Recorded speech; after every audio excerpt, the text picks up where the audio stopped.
अगर आप मेथी मटर पसंद करते हैं तो आज की ये रेसिपी आपके दिल में बस जाने वाली है। क्रीमी ग्रेवी में डूबी हुई सॉफ्ट पनीर की बॉल्स।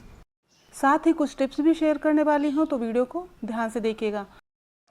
1 कटोरी मैंने मेथी ली है और 1 कप मैंने मटर ली है। तो जब आप मेथी लीजिएगा तो उसके पत्ते पत्ते निकाल लें, डंडियाँ नहीं यूज़ करनी है। तो एक बर्तन में मैंने मटर, टमाटर, काजू और लहसुन को डाल के थोड़ा सा पानी डाला है और इसे हम बॉईल करेंगे। हम 2 काम एक साथ कर रहे हैं। एक तो हमारी जो मटर हैं ये सॉफ्ट हो जाएंगी और दूसरा जो ग्रेवी के लिए हम टमाटर पकाएंगे वो अच्छे से कुक हो जाएंगे। इन्हें अलग से पकाने की ज़रूरत नहीं पड़ेगी। और इसके बाद मैंने इसे एक छलनी में निकाल लिया है और टमाटर को निकाल लेंगे, साथ में लहसुन और काजू को पीस लेंगे अच्छे से। काजू डालने से हमारी ग्रेवी एकदम रिच और क्रीमी होगी। अब हम पैन में देसी घी गरम करेंगे। तो 1 से 2 चम्मच मैंने यहाँ देसी घी लिया है। जीरा डालेंगे, दालचीनी के छोटे छोटे टुकड़े ऐड किए हैं, थोड़ा सा मैंने यहाँ सौंफ ऐड किया है। और इस टाइम जो देसी घी की खुशबू है पूरे किचन में फैल चुकी है। अब हम डालेंगे पेस्ट। ये वही टमाटर वाला पेस्ट है। थोड़ा सा पानी डाल दिया है और इसे अच्छे से कुक करेंगे जब तक कि इससे ऑयल सेपरेट नहीं हो जाता है। अब हम यहाँ डालेंगे थोड़े से मसाले। तो मैंने बेसिक मसाले रखे हैं। यहाँ लाल मिर्च पाउडर, हल्दी पाउडर, धनिया पाउडर और नमक स्वाद अनुसार डाल देना है। थोड़ी सी हींग डाली है और चाहे तो आप थोड़ा सा यहाँ गरम मसाला इस्तेमाल कर सकते हैं। तो अगर आपको ग्रेवी थोड़ी सी थिक लगे तो यहाँ आप पानी डाल सकते हैं।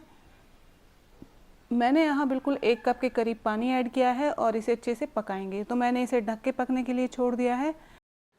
और हाँ, आपको ध्यान ये रखना है कि जब भी आप इसमें पानी का इस्तेमाल करें तो थोड़ा गर्म पानी ही डालिएगा। अब यहाँ मैंने एक और कढ़ाई रखी है और दूसरी गैस पर हमारी ग्रेवी कुक हो रही है। फिर से मैंने देसी घी का इस्तेमाल किया है। थोड़ा सा जीरा डाल के यहाँ 3 से 4 प्याज को काट के यहाँ डाल दिया है। अब हम इन्हें अच्छे से भूनेंगे जब तक कि इसका कलर चेंज नहीं होता। तो एक साइड हमारी प्याज भून रही है, तब तक हम एक छोटा सा काम कर लेते हैं। ये मैंने 200 ग्राम पनीर लिया है और इसमें थोड़ा सा धनिया, थोड़ा सा हरी मिर्च और नमक स्वाद अनुसार ऐड करके थोड़ा सा जीरा ऐड किया है। फिर इसे मैश कर लेंगे अच्छे से। तो साथ ही 1 चम्मच क्रीम मैंने ऐड की है। फ्रेश क्रीम का मैंने इस्तेमाल किया है, आप मलाई भी डाल सकते हैं। और उसके बाद हमें छोटी छोटी बॉल्स बना लेनी है। लेकिन ध्यान रखिएगा, पहले अच्छे से पनीर को मैश कर लेना है ताकि जब हम बॉल्स बनाएं तो उसमें क्रैक्स नहीं आने चाहिए। और इस तरीके से आप सारी बॉल्स तैयार कर सकते हैं। मैंने यहाँ एक छोटे नींबू के आकार की बॉल्स तैयार की हैं।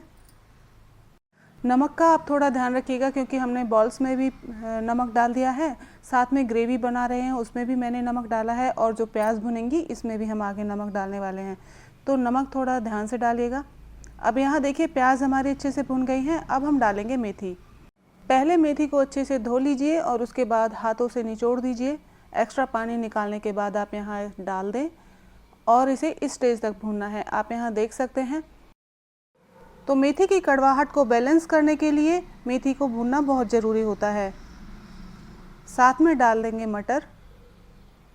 अब मटर को भी 1 मिनट के लिए मैंने भून लिया है। और अब जाएगी हमारी ग्रेवी जो हमने पहले से पका के रखी है। इसे भी अच्छे से मिक्स करते जाएंगे और गैस की फ्लेम मैंने यहाँ मीडियम रखी हुई है। अब हम यहाँ डालेंगे पानी। कंसिस्टेंसी को एडजस्ट करते हुए यहाँ पानी डालना है। मैंने यहाँ कम से कम 2 गिलास पानी ऐड किया है। अच्छे से मिक्स कर दिया है। अब यहाँ आप गैस की फ्लेम को लो रखिएगा और यहाँ हम डालेंगे 1 कटोरी क्रीम। आपके पास मलाई हो दूध वाली तो वो इस्तेमाल कर सकते हैं। डाल के लगातार चलाते हुए पकाना है। अगर आप फ्रेश क्रीम का इस्तेमाल कर रहे हैं तो पहले उसे रूम टेम्परेचर पर आने दें, उसके बाद इस्तेमाल कीजिएगा। अब एक बर्तन में पनीर बॉल्स रख के उन्हें ग्रेवी के बीच में सेट कर दीजिएगा और 5 से 7 मिनट के लिए स्टीम होने दें। और हाँ, थोड़ा सा ध्यान रखिएगा कि कोई प्लेट वगैरह बड़ी ले लें और जो बॉल्स हैं वो थोड़ा डिस्टेंस पे होने चाहिए। मैंने यहाँ इकट्ठा ही एक साथ रख दिया था, तो इस चीज़ का आप ध्यान रखिएगा क्योंकि जो पनीर बॉल्स स्टीम होंगी तो थोड़ी फूल जाती हैं। और अब आप यहाँ देखिए हमने बॉल्स निकालने हैं। आपको ये ग्रेवी थोड़ी पतली नज़र आ रही होगी, तो एक टिप्स मैं आपके साथ शेयर करना चाहती हूँ कि आप जब भी ग्रेवी आपको पतली लगे तो भुना हुआ बेसन आप इसमें डाल सकते हैं। 1 से 2 चम्मच के करीब में यहाँ आप बेसन डाल दीजिए तो ग्रेवी बिल्कुल परफेक्ट हो जाएगी। ध्यान रहे बेसन को भून कर ही डालिएगा। और फाइनली हमारी सब्ज़ी बनके तैयार हो गई है। ये पनीर बॉल्स बहुत ही सॉफ्ट और जूसी हैं। अगर आपको ये यूनिक तरीका पसंद आया हो तो वीडियो को लाइक ज़रूर करें।